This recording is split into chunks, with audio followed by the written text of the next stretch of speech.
En Alsace, certains lycées professionnels proposent l'Atsubi Bac Pro. Après un enseignement renforcé en langue allemande et des échanges interculturels, les lycéens réalisent au moins 6 semaines de stage pratique, appelées période de formation en milieu professionnel, dans une entreprise suisse ou allemande. Ces jeunes racontent cette première expérience de mobilité transfrontalière.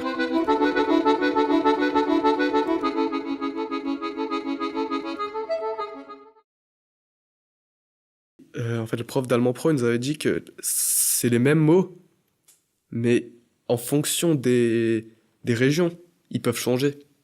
Et donc certains mots au début, je comprenais pas. Mais j'avais dans la tête ce que c'était, mais je comprenais pas exactement ce que c'était le mot. Et au fur et à mesure, ils m'ont dit, ouais, il y a des mots qui changent, comme Schraubenreher, le tournevis, il dit Schraubenziehen. Enfin, des fois, il y en a même des clients qui venaient, ils me demandaient par exemple un scotch, et ils me disaient la marque du scotch, et du coup, je la connaissais pas, vu que c'est pas la même en France. Je me concentrais en fait sur certains mots pour pouvoir comprendre des phrases, en fait, c'était ça. Des fois, ils me faisaient des phrases longues, mais je retenais que les mots importants. Et ça me permettait de comprendre. Mais quand je comprenais pas bien, je lui redemandais. Les profs, ils parlent doucement alors que là-bas, ils parlent super vite, en fait. Avant, ça m'intéressait pas plus que ça. L'allemand, c'était une matière, c'était une obligation au collège. J'étais pas... Mais maintenant, on va dire que je suis plus intéressé parce que je me dis, punaise, il y a quand même il y a du taf. Avec certains collègues, je parlais beaucoup, mais d'autres, ils étaient froids. Et pourquoi ils étaient froids ? Je sais pas. Peut-être parce qu'ils ont vu qu'on avait quelques difficultés et on savait pas très bien parler. Je pense qu'ils voulaient pas trop s'intéresser à nous. En premier temps, les consignes, donc je les recevais. Ce que je comprenais pas, j'essayais de faire des rapprochements avec d'autres mots, tout ça. Si vraiment je comprenais pas, je demandais soit Google Traduction ou soit... Voilà, il me prenait pour un tardé, quoi. Est-ce que tu t'arrêtais et que tu allais chercher ? Non, mais si maintenant il me disait cherche-moi une scie, par exemple, et je sais pas comment on dit, il faisait voilà. Enfin, je sais pas, on a l'impression qu'ils sont timides. Donc ça fait quand même un peu bizarre parce qu'on peut pas trop leur parler. On a l'impression qu'on leur fait un peu peur, quoi. Ah oui ?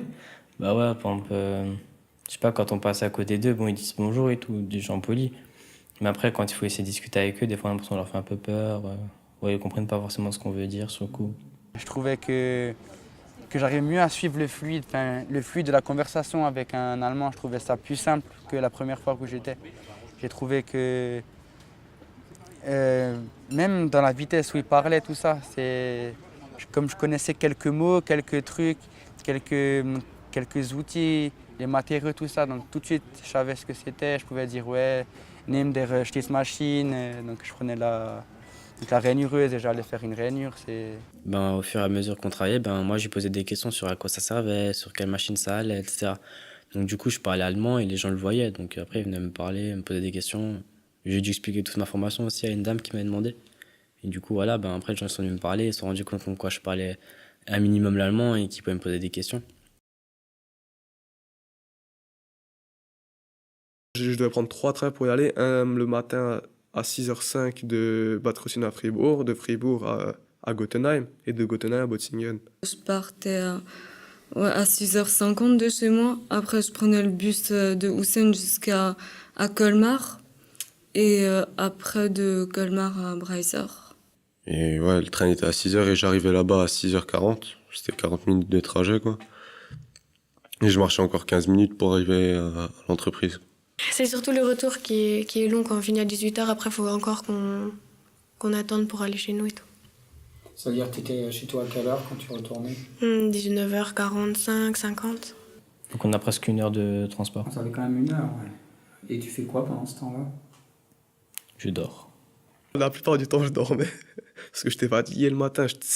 J'avais pas l'habitude de me lever à 5h du matin pour aller travailler.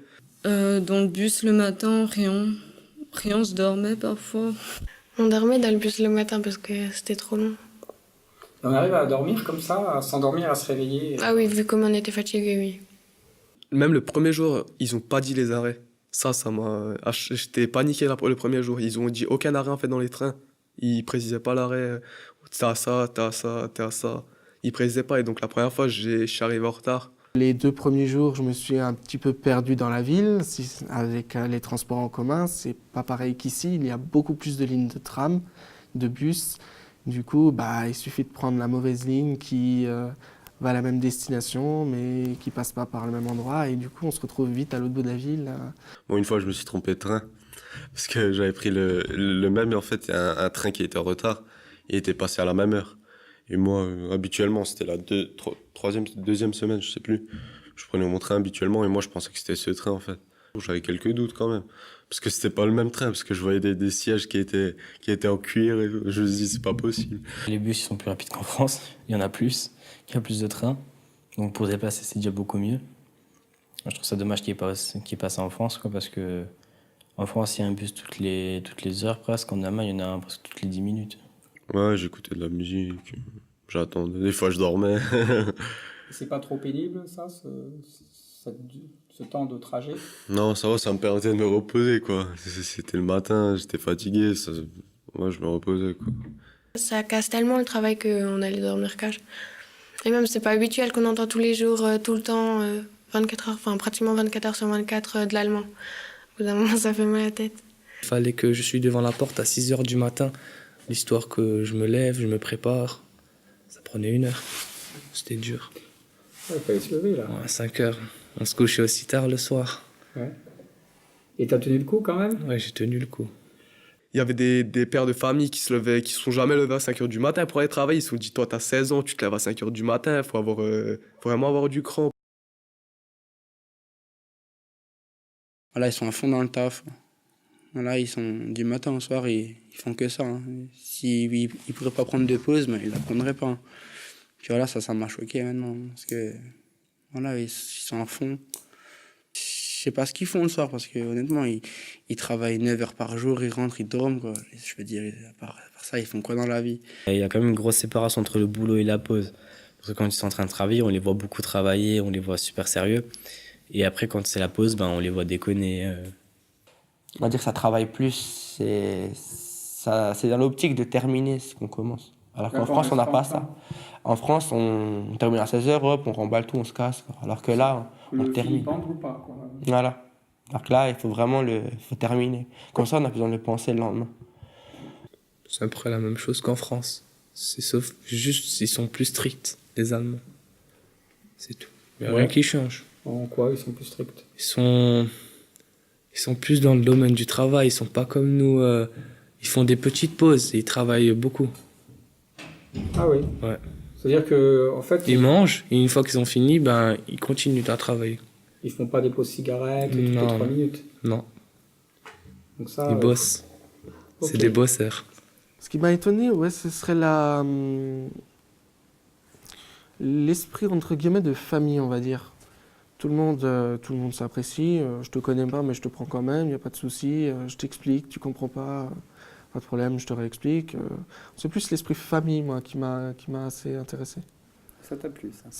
Ça m'a plu, ouais. Personnellement, je suis très famille, donc ça m'a pas dérangé. Le plus dur, c'était la famille. Ouais. C'est-à-dire? Ça manque. C'était dur, c'était dur parce qu'il n'y avait pas la famille à côté de nous. Se réveiller tous les matins à 5 heures du matin pour aller travailler. C'était un peu dur les premières semaines, mais ensuite on s'habitue. Forcément, elle me manque, quoi. Ma famille, mes potes. J'ai le temps long et c'est difficile, mais bon, après, je me dis que je suis obligé de le faire pour ma formation, pour c'est ma scolarité, pour pouvoir l'achever et pouvoir avoir mon diplôme franco-allemand.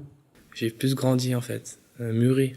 Sans mes parents, ça m'a permis de voir la vraie vie en fait, la difficulté de la vie, que la vie c'est pas simple en fait, ça m'a permis de voir ça, parce qu'en fait quand on était avec les parents on avait tout gratuit, alors que maintenant quand on était en stage on avait la difficulté, c'est nous, il fallait qu'on prépare à manger, on range la table.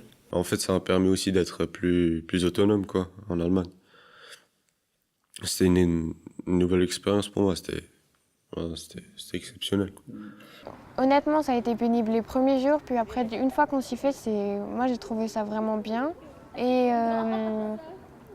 Comment je peux dire ça, même mon patron, il a tellement trouvé que j'étais bien, que j'ai fait des efforts, il voulait m'engager pour me former en tant que manager. Mais j'ai pas voulu parce que je préfère finir mon bac.